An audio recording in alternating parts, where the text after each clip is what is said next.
اما بعد فقد قال اللہ تبارک وتعالی كما ورد في القرآن المجید اعوذ باللہ من الشیطان الرجیم بسم اللہ الرحمن الرحیم والعصر ان الانسان لفی خسر الا الذین آمنوا وعملوا الصالحات وتواصوا بالحق وتواصوا بالصبر صدق اللہ العظیم رب اشرح لی صدری ویسر لی امری واحلل عقدۃ من لسانی یفقہوا قولی اللہم ربنا الہمنا رشدنا واعذنا من شرور انفسنا اللہم ارنا الحق حقا وارزقنا اتباعہ وارنا الباطل باطلا وارزقنا اجتنابہ اللہم وفقنا لما تحب وترضى اللہم اجعلنا من عبادک الذین آمنوا وعملوا الصالحات وتواصوا بالحق وتواصوا بالصبر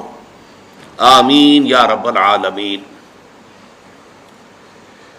سورۃ العصر پر ہماری 2 نشستیں اس سے قبل ہو چکی ہیں، اور پہلی 2 آیات کے بارے میں جس حد تک بھی اس محدود وقت میں ممکن تھا میں ان کے ضمن میں بیان کر چکا ہوں۔ تیسری آیت پر گفتگو جاری تھی، لیکن اس کے بعض پہلو ابھی آج مزید واضح کیے جانے ہیں۔ جو چند باتیں میں اس سے پہلے اس تیسری آیت کے بارے میں عرض کر چکا ہوں، انہیں ذہن میں تازہ کر لیں۔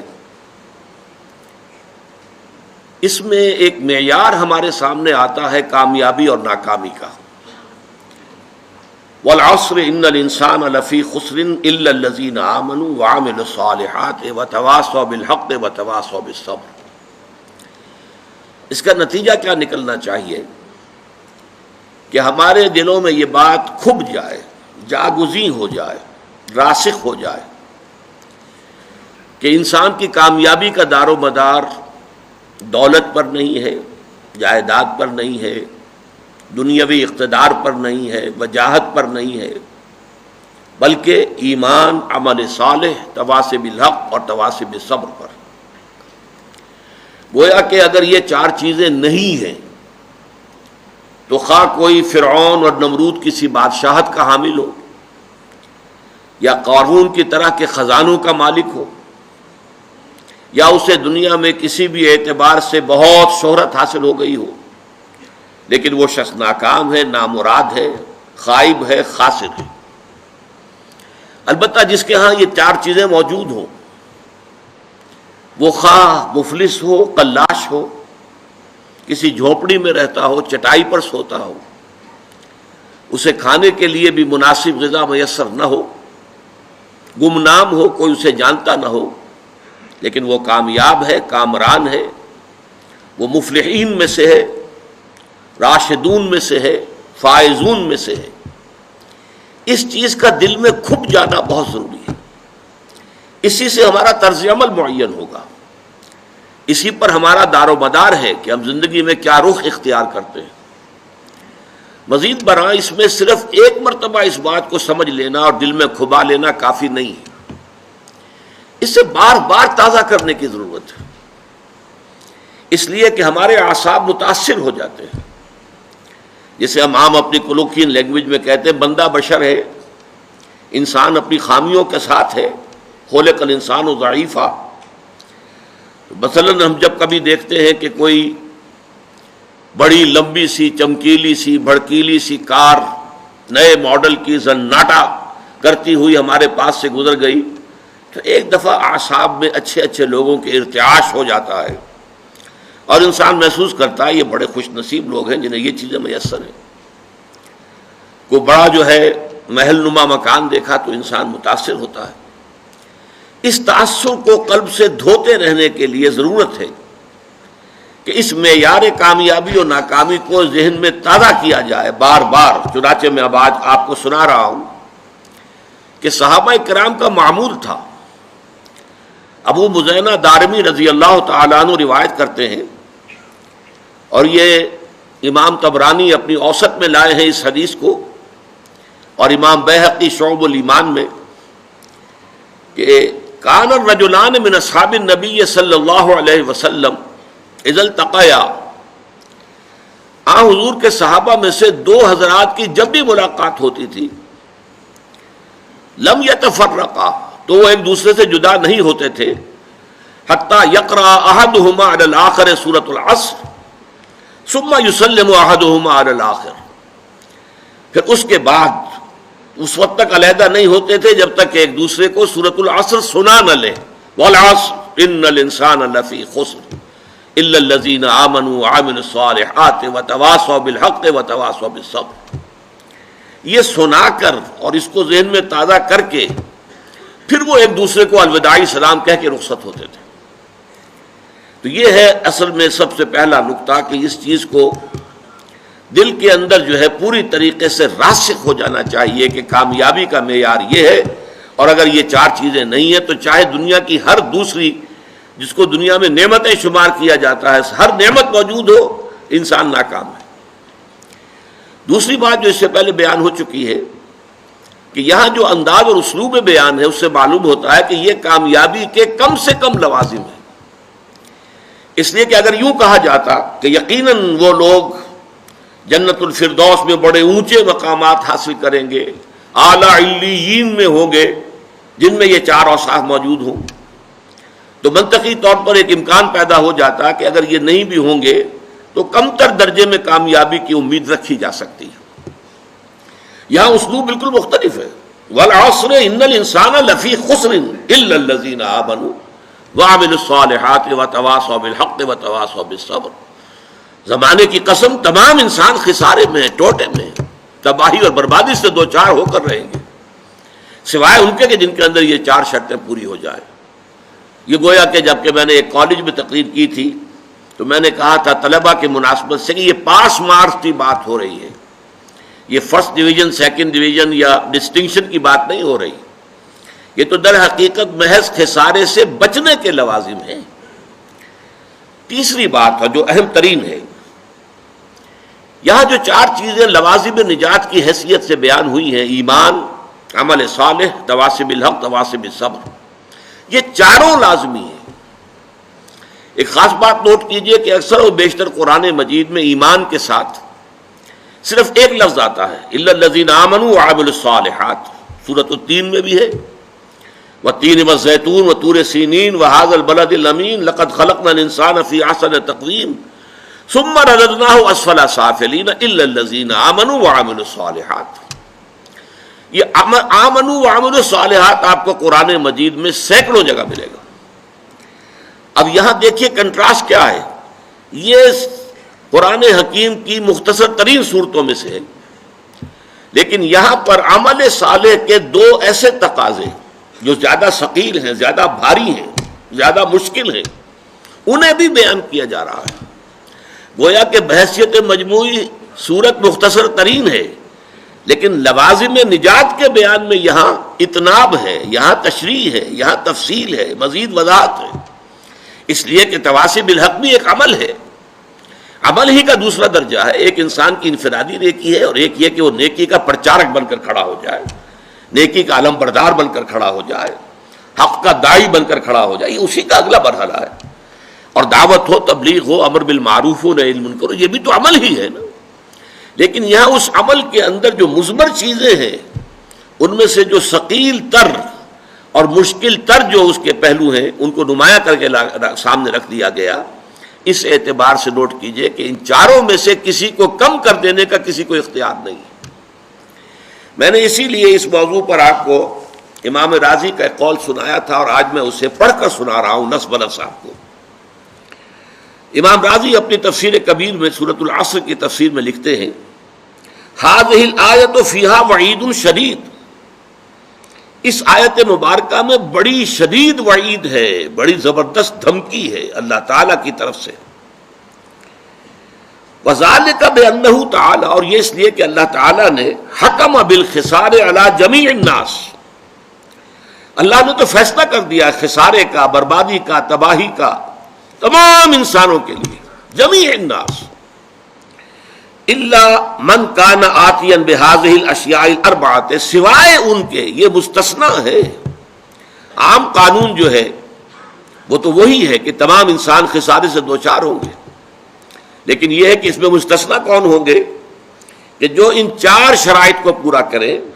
وہی الایمان، وہ کیا ہے؟ پہلے ایمان، والعمل الصالح، دوسرے عمل صالح، والتواصی بالحق، اور تیسرے حق کی ایک دوسرے کو وصیت کرنا، والتواصی بالصبر، اور صبر کی ایک دوسرے کو تاکید کرنا. فدل ذالک، یہ بڑے پیارے الفاظ ہیں. تو اس سے دلالت ہمیں ملی، اس سے رہنمائی ملی، اس سے یہ نتیجہ نکلتا ہے فدل ذالک علی ان النجات معلقۃ بمجموع هذه الامور، کہ نجات کا دار و مدار ان 4 چیزوں کے مجموعے پر ہے. وَأَنَّهُ كَمَا يَلْزَمُ الْمُكَلَّفَ تَحْصِيلُ مَا يَخُصُّ بِنَفْسِهِ، اس لیے کہ جہاں مکلف جو ہیں، جو انسان اللہ تعالیٰ کی طرف سے جو رسپانسبل ہیں، جن کو جواب دہی کرنی ہوگی قیامت میں، جہاں ان پر کچھ چیزیں ایسی لازم ہے، فرض ہیں، جو ان کا اپنی ذات کے ساتھ متعلق ہے. سچ بولو، جھوٹ نہ بولو، یہ انسان کا ذاتی فعل ہے. دھوکہ نہ دو، کہیں پر وعدہ خلافی نہ کرو، ذاتی فعل ہے. نماز ادا کرو، زکوٰۃ ادا کرو، ذاتی فعل ہے.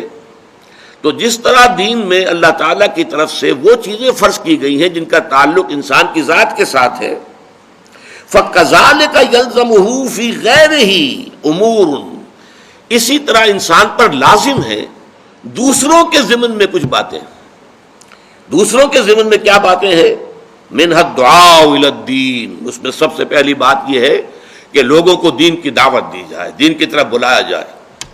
ادعو الی سبیل ربک بالحکمۃ والموعظۃ الحسنۃ وجادلہم باللتی احسن.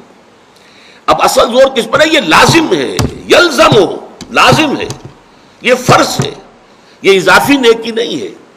عام طور پر ہمارا تصور یہ ہے کہ یہ تو بڑے اونچے نیکی کے کام ہیں، عام آدمیوں کے کرنے کی باتیں نہیں ہیں، بلکہ اس سے بھی بڑھ کر جو ہمارے ہاں مغالطہ ہے وہ تو یہ کہ یہ تو علماء کے کرنے کے کام ہے، یہ عام مسلمانوں کے کرنے کا کام نہیں ہے. انہی مغالطوں کو رفع کرنا در حقیقت یہ منتخب نصاب جس کا کہ سلسلہ وار درس ان مجالس میں ہو رہا ہے، اس کا مرکزی مقصد یہی ہے. قرآن مجید سے یہ بات سامنے آ جائے کہ بحیثیت مسلمان ہمارے فرائض کیا ہیں، ہم کن چیزوں کے لیے مکلف ہیں عند اللہ، اللہ تعالیٰ کی طرف سے کن کن چیزوں کی ذمہ داری ہمارے اوپر ڈالی گئی ہے جن کا کہ محاسبہ ہوگا قیامت کے دن. تو اس میں یہ ہے کہ کما یلزم، وہ چیزیں فَإِنَّهُ كَمَا يَلْزَمُ الْمُكَلَّفَ تَحْصِيلُ مَا يَخُصُّ نَفْسَهُ فَكَذَلِكَ يَلْزَمُهُ فِي غَيْرِهِ أُمُورٌ مِنْهَا الدُّعَاءُ إِلَى الدِّينِ، دین کی دعوت دینا، والنصیحہ، نصیحت ہے، تاکید ہے، وصیت ہے، اچھی بات کا کہنا ہے. وَالْأَمْرُ بِالْمَعْرُوفِ وَالنَّهْيُ عَنِ الْمُنكَرِ، اور امر بالمعروف اور نہی عن المنکر ہے. یہ چیزیں بھی لازم ہیں، یہ ضروری ہے. اصل میں یہ بات میں چاہتا ہوں آپ اچھی طرح سمجھ لیں. ہماری امت میں جو زوال آیا ہے اس کے اسباب تو بہت سے ہیں، لیکن یہ کہ اس کا ایک بہت بڑا مظہر کیا ہے، وہ یہ ہے کہ ہماری امت کی عظیم اکثریت یہ سمجھتی ہے، مانتے تو ہیں جنت کو، دوزخ کو، محاسبہ اخروی کو، لیکن یہ کہ سمجھتے ہیں کہ جب ہم مومن ہیں، جب مسلم ہے تو مومن ہے تو نجات تو ہماری ہو جانی ہے. یہ تصور جیسے یہود میں عام ہو گیا تھا، لن تمسنا النار الا ایاما معدودات یا معدودہ، 2 جگہ قرآن میں یہ مضمون آیا ہے، ہمیں تو آگ چھو ہی نہیں سکتی مگر گنتی کے چند دن. تو ہم بھی کہتے ہیں ہمارے شاعروں نے اس تصور کو اتنا بڑھایا ہے، اسیاں سے کبھی ہم نے کنارہ نہ کیا، پر تو نے دل آزردہ ہمارا نہ کیا. ہم نے تو جہنم کی بہت کی تدبیر، لیکن تیری رحمت نے گوارا نہ کیا. یہ قرآن مجید کے مطابق تو یہ بات صحیح نہیں ہے. جہنم کی تدبیر کرو گے تو جہنم ہی میں جاؤ گے. اللہ تعالیٰ زبردستی کسی کو جنت میں داخل کرنے والا نہیں ہے، اور جنت کا معنی ہے تو محنت کرنی ہوگی، اس کے لیے محنت اور مشقت کرنی ہوگی، اس کے لیے ایمان اور عمل صالح اور تواصی بالحق اور تواصی بالصبر کے تقاضے پورے کرنے ہوں گے. لہٰذا یہ ہمارے ہاں جو اللہ تعالیٰ کی صفت ہے غفاری اور اللہ تعالیٰ کی صفت رحیمی کا حوالہ جو ہے دے دیا جاتا ہے. ما غرک بربک الکریم ایک مرکزی مضمون ہے یہ اس سورت کا جو آخری پارے میں ہے، سورۃ الانفطار. تمہیں کس چیز نے دھوکے میں ڈال دیا اپنے رب کے بارے میں؟ وہ کریم ہے، رحیم ہے، لیکن اس نے تمہیں اختیار دے کر تمہیں امتحان میں ڈالا ہے، اور اس کا نتیجہ نکلے گا تمہارے اعمال کے اعتبار سے۔ یہ ضرور ہے کہ محض عمل کی بنیاد پر کسی کی نجات نہیں ہوگی، اللہ کی رحمت کی ضرورت ہوگی، لیکن بغیر عمل کے تو وہ رحمت بھی آپ کو ملنے والی نہیں ہے۔ اپنی سی محنت کر کے اللہ تعالیٰ کی رحمت کا اپنے آپ کو مستحق ثابت کرو، پھر وہ رحمت خداوندی جو ہے دستگیری کرے گی۔ تو یہ چیزیں در حقیقت، اور ایمان کا بھی عام تصور کیا ہے، وہ جو شہادت ہے اشہد ان لا الہ الا اللہ واشہد ان محمد رسول اللہ، اسی کو ہم نے ایمان سمجھ لیا۔ حالانکہ یہ تو اقرار باللسان سے ہم مسلمان تو ہو گئے۔ قالت الاعراب آمنا قل لم تؤمنوا ولکن قولوا اسلمنا ولما يدخل الايمان في قلوبكم۔ یہ بدو کہہ رہے ہیں ہم ایمان لے آئے، نبی ان سے کہہ دیجئے تم ایمان ہرگز نہیں لائے ہو، بلکہ یوں کہو کہ ہم اسلام لے آئے ہیں، ہم نے اطاعت قبول کر لی ہے، اور ابھی ایمان تمہارے دلوں میں داخل نہیں ہوا۔ جب تک یہ ایمان دل میں نہ کھپ جائے وہ ایمان نہیں ہے، وہ کلمہ شہادت ہے، وربل اٹیسٹیشن ہے، وہ اسلام کا رکن ہے، ایمان کا نہیں ہے۔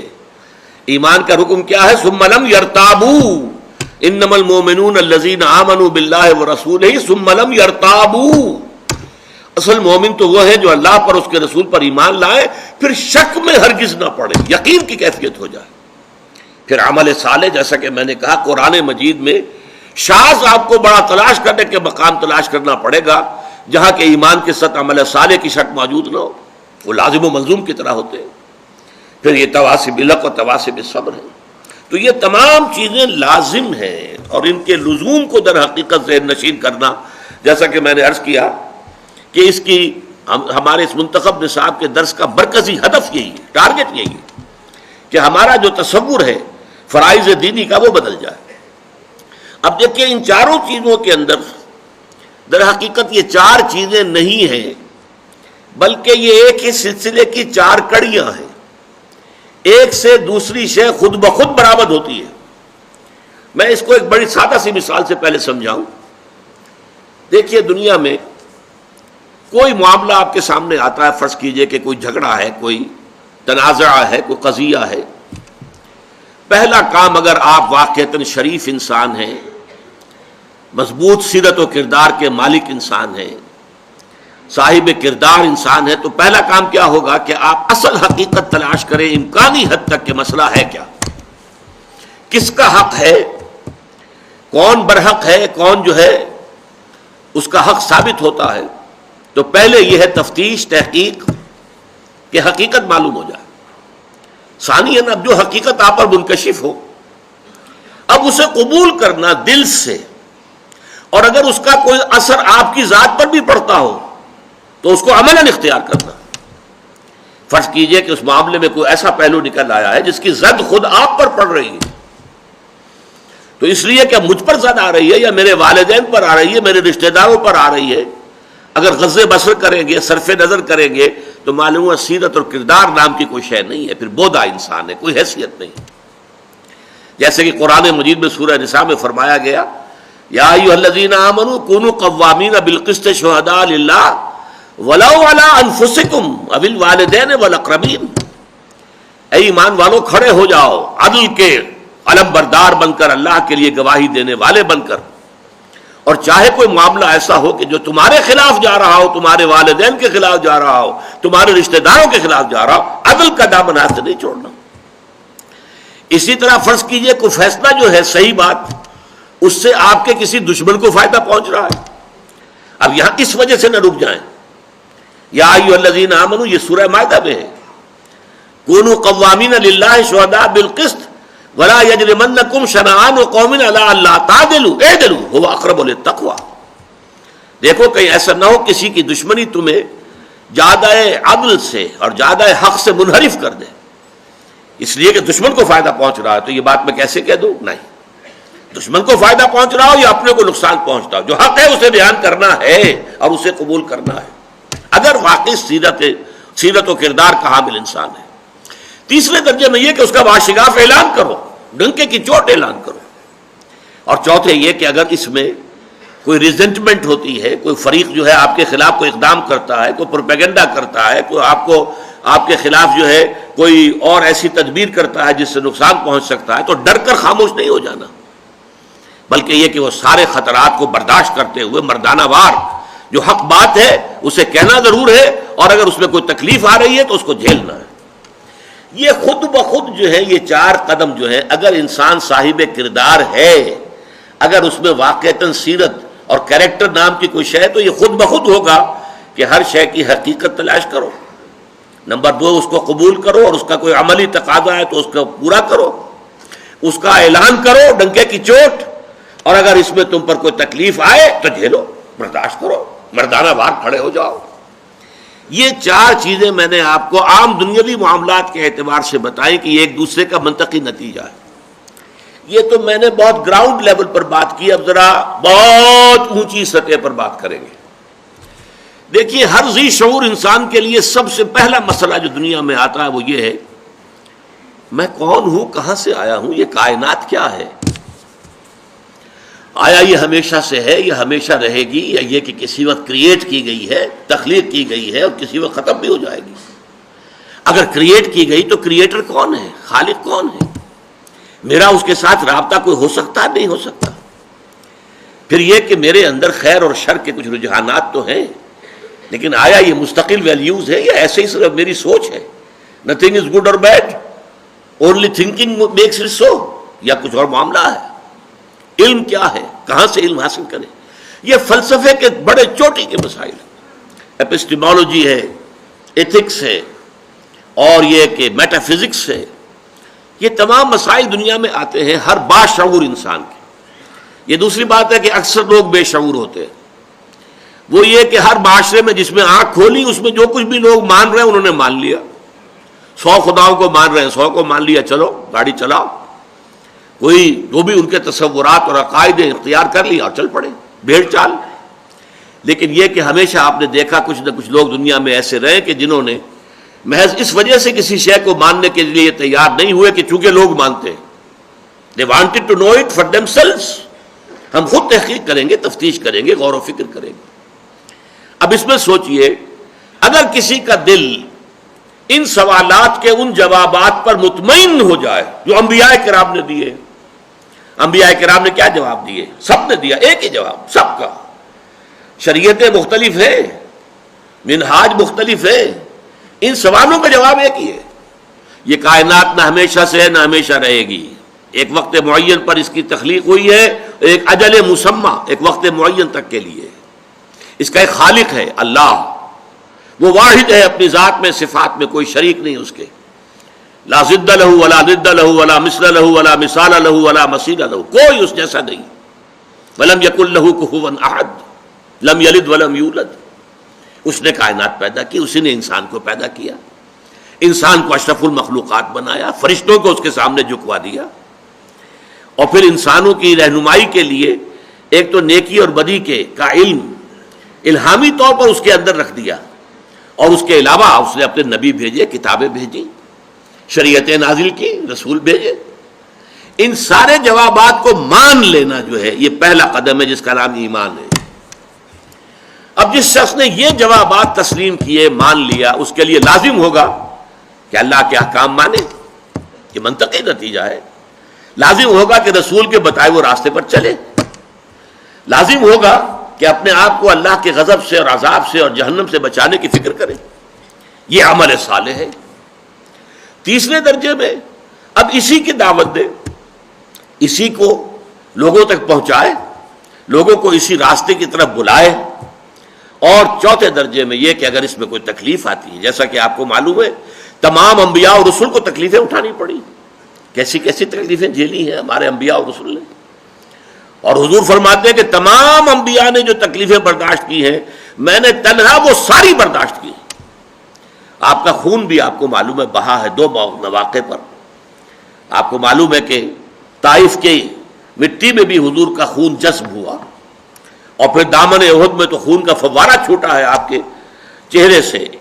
یہ جو رخسار مبارک کی ہڈی تھی، اس کے اندر چونکہ وار تلوار کا جو ہے گھس گیا، اور خود جو آپ نے پہنا ہوا تھا اس کی 2 کڑیاں بھی اس کے اندر گھس گئیں، تو اس میں جو ہے جب ان کو نکالا گیا ہے تو خون کا فوارہ چھوٹا، اتنا خون گیا ہے کہ آپ بے ہوش ہو گئے۔ تو تکلیفیں جھیلو، حق کے لیے، بھلائی کے لیے، عدل کے لیے، انصاف کے لیے، یہ ہے راستہ الا الذین آمنوا وعملوا الصالحات وتواصوا بالحق وتواصوا بالصبر. اب اس میں ذرا باہمی جو ربط ہے ان کا وہ بھی سمجھ لیجئے. ایمان اور عمل صالح کے ربط پر تو میں پچھلے اپنی نشست میں کچھ احادیث آپ کو سنا چکا ہوں.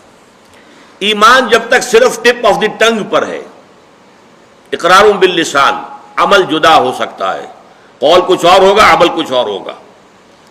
لما تقولون ما لا تفعلون، اسی پر ڈانٹ پلائی گئی ہے سورہ صف میں، یا ایھا الذین آمنوا لما تقولون ما لا تفعلون، اے ایمان والو کیوں کہتے ہو جو کرتے نہیں ہو.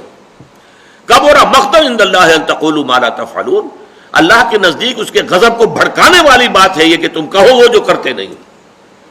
تو جب تک تو صرف ٹپ آف دی ٹنگ پر ہے، صرف اقرار باللسان کا درجہ ہے ایمان کا، تو عمل علیحدہ قول علیحدہ، یہ متضاد ہو سکتی ہیں دونوں چیزیں. لیکن جب ایمان دل میں گھس جاتا ہے تو پھر ظاہر بات ہے کہ اس دل کے تابع ہے انسان کی پوری شخصیت. اس کے بعد کیا ہوگا؟ پھر عمل اس کے تابع ہو جائے گا، عمل اس کے مطابق ہوگا. عمل لازماً جو ہے کیسے ہو سکتا ہے کہ یقین ہو دل میں اور اللہ کا حکم جو ہے انسان توڑ رہا ہو؟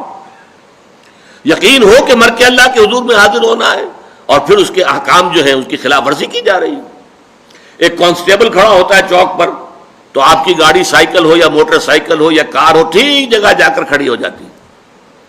اور اگر کوئی کانسٹیبل نہیں ہے تو دائیں بائیں دیکھ کر کے کوئی ٹریفک نہیں ہے، اچھے اچھے لوگ جو ہیں وہ اشارہ توڑ جاتے ہیں.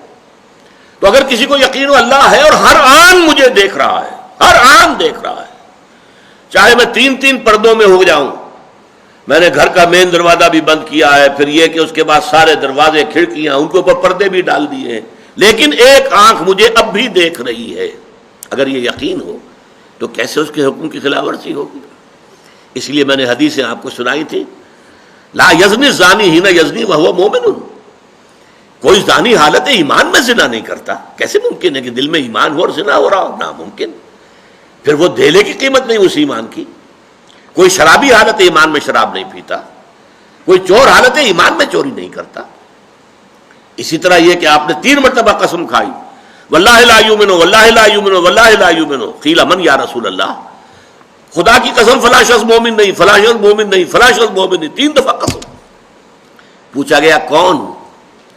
آپ نے فرمایا الذی لا یأمن جارہ بوائقہ، وہ شخص کہ جس کی کج خلقی کی وجہ سے، بد اخلاقی کی وجہ سے اس کا پڑوسی چین میں نہیں ہے، امن میں نہیں ہے. پڑوسی کو ہر وقت اندیشہ ہوتا ہے پتہ نہیں کیا کر گزرے گا، یہ میری عزت پر کوئی حملہ کرے گا، کیا کرے گا، کچھ پتہ نہیں. تو وہ شخص مومن نہیں ہے.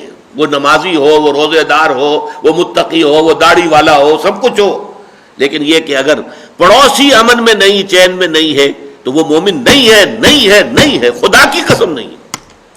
تو آپ بتائیے ایمان اور عمل صالح کو کیسے ایک دوسرے سے جدا کر دیں گے؟ ہاں لیگل لیول پر، at the tip of the tongue, زبان پر جب ایمان ہے تو ہو سکتا ہے عمل اور قول اور، لیکن جب دل میں ایمان آ جائے گا تو پھر ممکن نہیں. اسی طریقے سے یہ تو ایمان اور عمل صالح کا تعلق ہو گیا جو بالکل لازم و ملزوم ہے، جسے آپ اردو محاورے میں کہتے ہیں چولی دامن کا ساتھ ہے، چولی دامن کا ساتھ. اسی طریقے سے 3 اور 4 کو بھی جب دیکھیں گے تو اس کا بھی بالکل واضح طور پر بات ہے کہ ان کے درمیان رشتہ ہے لازم و ملزوم کا. عام قول ہے دنیا میں ٹروتھ از بٹر، عربی میں بھی کہتے ہیں الحق مرن، حق جو ہے کڑوا ہوتا ہے، کوئی شخص سننے کو تیار نہیں. آپ کوئی بچی بات کسی سے کہیے، تنقید کیجئے اس پر، اگر اس نے کوئی غلط حرکت کی ہے تو آپ کو ریزنٹمنٹ کا سامنا تو ہوگا. کوئی عملی اقدام آپ کے خلاف نہ ہو، یہ بھی ہو سکتا ہے کوئی آپ پر زد و کوب کرنے کے لیے بھی آمادہ ہو جائے.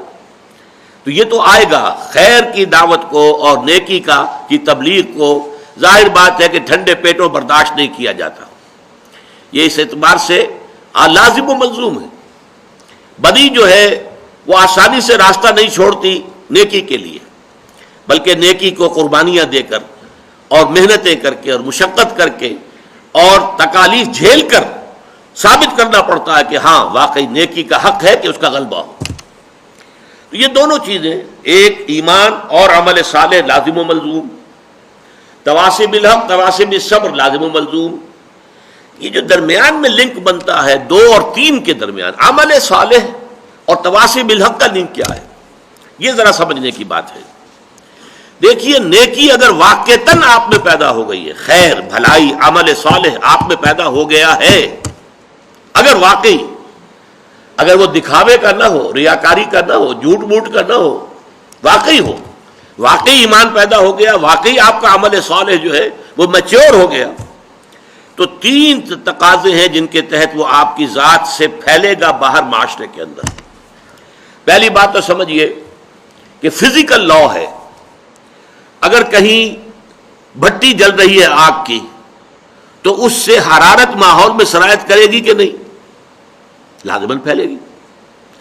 اور اگر کہیں برف کی سلیں رکھی ہوئی ہیں اس سے ٹھنڈ ماحول میں سرایت کرے گی کہ نہیں؟ لازماً کرے گی. فزیکل لا ہے نا. اگر آپ میں نیکی ہے، عمل صالح ہے، خیر ہے، یہ خیر آپ سے لازماً معاشرے کے اندر سرایت کرے گا، پھیلے گا. جیسے کنٹیجیس ڈیزیز ہوتی ہیں کہ بیماری ایک دوسرے کو لگتی ہے، ایسے یہ خیر، یہ بھلائی جو ہے یہ بھی یقیناً ایک سے دوسرے تک متعدی ہوتی ہے، پھیلتی ہے، جاتی ہے اور سرایت کرتی ہے. ثانیاً فرض کیجئے آپ کو اللہ تعالیٰ نے کوئی خیر دیا ہے، کوئی بھلائی دی ہے، سیدھا راستہ دکھا دیا ہے جو سیدھا جنت کی طرف لے کے جانے والا ہے، تو کیا آپ کی شرافت اور مروت کا تقاضا نہیں ہوگا کہ آپ اسے اپنے عزیزوں، رشتہ داروں، دوستوں، اقربا اور عام انسانوں تک اس کو ان کے ساتھ شیئر کریں؟ آؤ بھائی تم بھی اس راستے پر آؤ، دیکھو اس راستے پر نہ جاؤ، وہ ہلاکت والا راستہ ہے، تباہی کی طرف تم جا رہے ہو، آؤ اس راستے کی طرف جو کہ در حقیقت کامیابی کا راستہ ہے. تو اس کے لیے شرافت، جیسے کسی کے پاس اگر دولت ہے تو شرافت اور مروت کا تقاضا کیا ہے؟ وہ اپنی دولت کو شیئر کرے غرباء کے ساتھ، فقراء کے ساتھ، مساکین کے ساتھ. تو اس کو شیئر نہیں کرتا تو بخیل ہے، پھر وہ کوئی صاحب کردار آدمی نہیں ہے. شرافت اور مروت سے اس کا کوئی حصہ نہیں ملا ہے. اسی طریقے سے خیر ملا ہے، ہدایت ملی ہے، نیکی ملی ہے. وہ جو خیر کا راستہ ہے، کامیابی کا راستہ ہے، اس کی معرفت حاصل ہو گئی ہے، اس کا علم حاصل ہو گیا ہے، تو اس کو شیئر کرنا یہ شرافت اور مروت کا تقاضا ہے. نمبر 3، اگر حق کو آپ دیکھتے ہیں کہ وہ مغلوب ہے، حق پامال ہے، باطل کا غلغلہ ہے، باطل جو ہے ڈنکا بجا رہا ہے اور حق جو ہے پامال ہو رہا ہے، قدموں تلے کچلا جا رہا ہے، تو اب یہ آپ کی شرافت کے، آپ کی حمیت اور آپ کی غیرت کا تقاضا یہ ہے. حمیت اور غیرت کہ آپ حق کا ساتھ دیں، حق کا بول بالا کرنے کی کوشش کریں، آپ اس کے لیے تن من دھن کی بازی لگا دیں. اگر یہ نہیں ہے تو آپ میں پھر غیرت نہیں ہے، پھر حمیت نہیں. حمیت حق، غیرت حق جو ہے اس کا تقاضا ہے.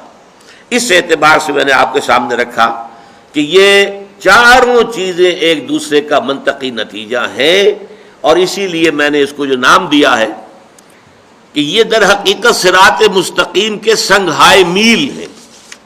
آپ کہیں جا رہے ہیں تو راستے میں آپ دیکھتے ہیں کہ مائل سٹونز لگے ہوئے ہیں، معلوم ہو گیا کہ فلاں جگہ اب اتنے میل رہ گئی ہے، اب اتنی دور اور ہے، اتنی دور اور ہے. یہ مائل سٹونز ہیں. اس سے آپ کو معلوم ہوتا ہے کہ آپ سیدھے راستے پر ہیں، آپ کہیں کوئی غلط موڑ نہیں موڑ آئے ہیں، واقعی یہ اسی رخ پر جا رہا ہے راستہ کہ جو آپ کی منزل ہے. اسی طریقے سے صراط مستقیم جس کی کہ ہم اللہ سے استدعا کرتے ہیں نماز کی حرکت میں، اہدنا الصراط المستقیم صراط الذین انعمت علیہم غیر المغضوب علیہم ولا الضالین، اس صراط المستقیم کے یہ 4 سنگھائے میل ہیں. پہلا ہے ایمان، قلبی ایمان، دلی یقین والا ایمان، پرسنل کنوکشن والا ایمان. دوسرا ہے نیک عمل، اچھے اعمال، بھلائیاں، خوش خلقی، لوگوں کی خدمت خلق، اللہ کے احکام پر عمل، عبادات کو بجا لانا بہتر سے بہتر انداز میں، جو حقوق جس کے شریعت نے معین کیے ہیں وہ سارے حقوق ادا کرنا. پڑوسی کا حق ہے، والدین کے حقوق ہیں، اولاد کے حقوق ہیں، وہ سارے حقوق ادا کریں. تیسرا یہ ہے کہ پھر حق کے علمبردار بن کر کھڑے ہو جائیں، اور یہ کہ خیر کی دعوت دیں، لوگوں کو اللہ کے دین کی طرف بلائیں، نیکی کا حکم دیں، بدی سے روکیں. یہ سنگھائے میل ہے. اگر ایمان آپ سمجھتے ہیں کہ آپ کو حاصل ہو گیا، نیک عمل نہیں ہو رہا، تو سمجھ لیجئے کہ غلط موڑ گئے ہیں آپ ایمان کے بارے میں دھوکے میں آ گئے. ایمان ابھی آپ کو حاصل نہیں ہوا.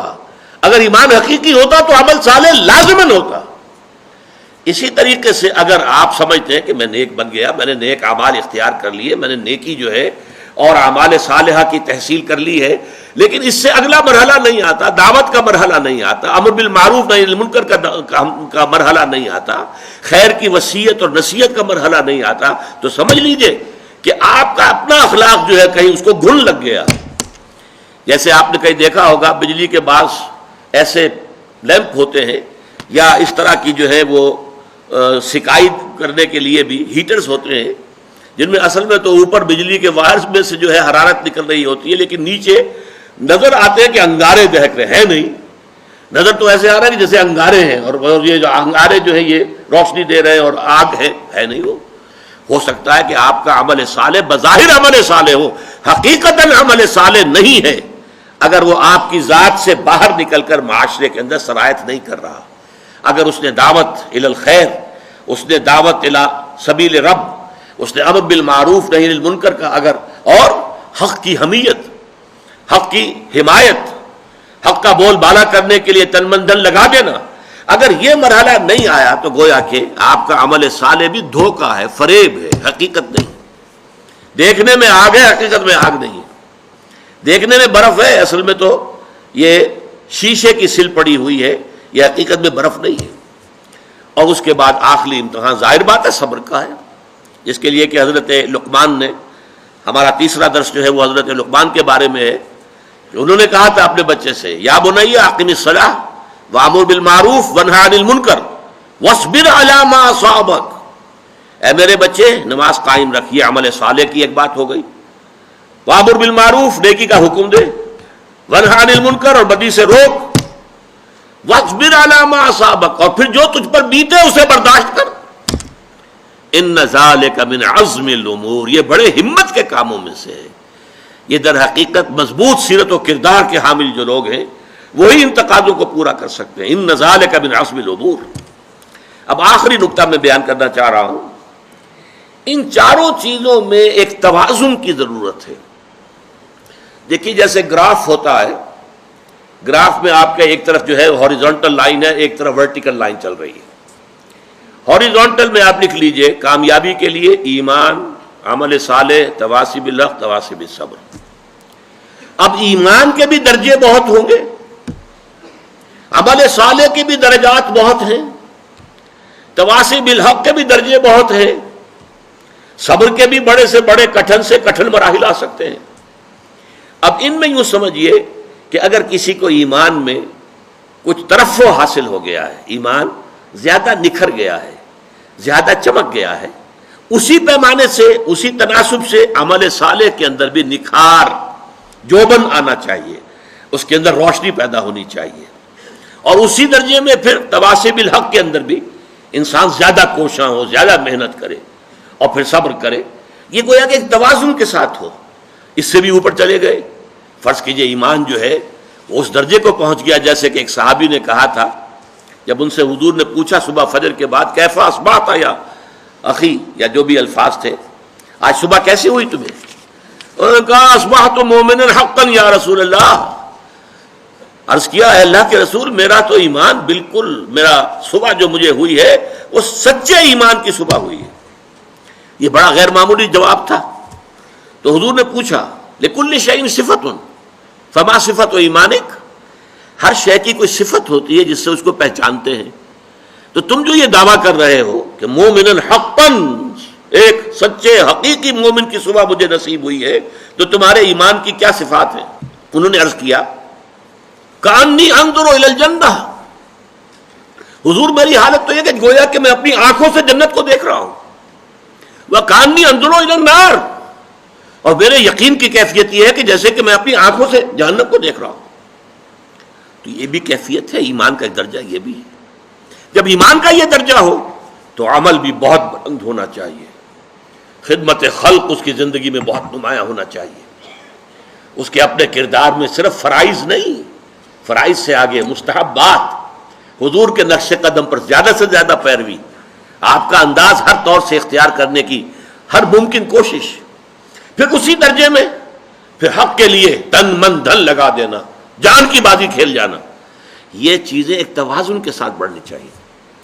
اگر عدم توازن ہو تو اس کو ہم کہیں گے اپنے میڈیکل ٹرمینالوجی میں دیر از سم پیتھولوجی سم ویئر، کہیں نہ کہیں کوئی گڑبڑ ہے، نارمل نہیں ہے معاملہ اگر یہ عدم توازن ہے۔ مثلا ایک روایت جو میں آپ کو سنانا چاہتا ہوں، حضور نے فرمایا صلی اللہ علیہ وسلم، اوحى اللہ عز وجل الی جبرائیل علیہ الصلوۃ والسلام، اللہ تعالیٰ نے حضرت جبرائیل علیہ السلام کو وحی کے ذریعے سے حکم دیا، ان اقلب مدینۃ کذا و کذا باہلھا، فلاں فلاں شہروں کو اس کے رہنے والوں سمیت تلپٹ کر دو، الٹ دو۔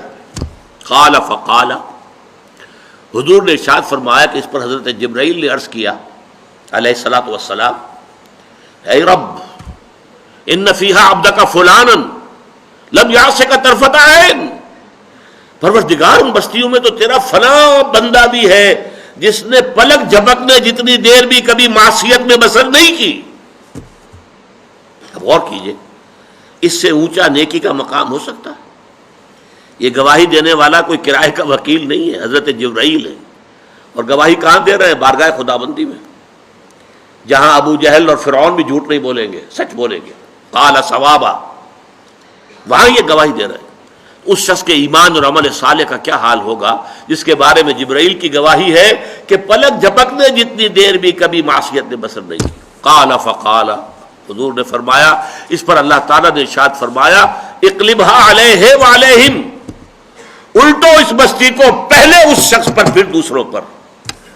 فإن وجهه لم يتمعر في ساعة قط، اس لیے کہ اس شخص کے چہرے کا رنگ کبھی میری حمیت کی وجہ سے بدلا نہیں، یعنی یہ کہ یہ دیکھتا رہا برائیاں پھیل رہی ہیں، منکرات کا عروج ہے، جو معروف ہے وہ دبا ہوا ہے، شریعت کے جو ہے دھجیاں بکھیری جا رہی ہیں، اللہ کے احکام جو ہے ان کو توڑا جا رہا، اور یہ لگا رہا مست رکھو ذکر و فکر صبح گاہی میں اسے، پختہ تر کر دو مزاج خانقاہی میں اسے۔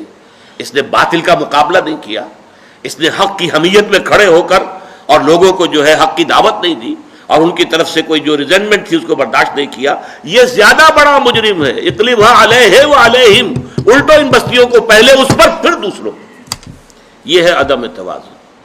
اس کی دوسری انتہا کیا ہوگی؟ فرض کیجئے ایک شخص ہے، وہ اقامت دین کے لیے جد و جہد کر رہا ہے، تن من دھن صبح شام لگا ہوا ہے، یہ اونچا ترین مرحلہ ہے، یہ تواصی بالحق کی بلند ترین منزل ہے، لیکن دوسری طرف حال کیا ہے؟ ایمان بس صرف سرسری سا حاصل ہے، وہ یقین والے ایمان کی طرف کبھی دلچسپی نہیں ہوئی، توجہ ہی نہیں ہوئی، اور یہ کہ اعمال میں نماز بھی بڑی مشکل سے مارے بھاگے کو پڑھی جا رہی ہے۔ اگر یہ صورتحال ہے تو یہ عدم توازن کی برعکس کیفیت ہوگی۔ ان چاروں چیزوں میں توازن ہونا چاہیے۔ والعصر ان الانسان لفی خسر الا الذین آمنوا وعملوا الصالحات وتواصوا بالحق وتواصوا بالصبر، صدق اللہ العظیم۔ اللہم ربنا اجعلنا من عبادک الذین آمنوا وعملوا الصالحات وتواصوا بالحق وتواصوا بالصبر، آمین یا رب العالمین۔